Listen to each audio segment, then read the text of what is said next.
So granites are the most durable for kitchen counters, which is why they were super popular in like the early 2000s, like that kind of like gross yellow brown one. But once you see that and you know more about granite, they are much more limited in color variations and kind of are a little less pretty, for lack of a better word.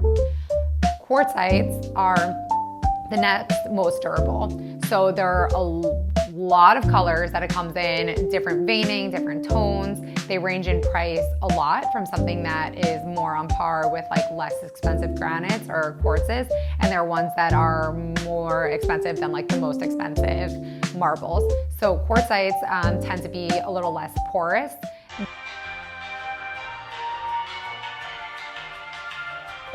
Than marbles are, which means they lead to less staining and they need to be sealed less frequently than marbles do. Marbles are, of course, always a super popular option for kitchens. They're beautiful. People love to have natural stone, but not only can they be porous, but some of the marbles are actually softer materials, so they can chip. And that's always something you obviously want to avoid for your kitchen.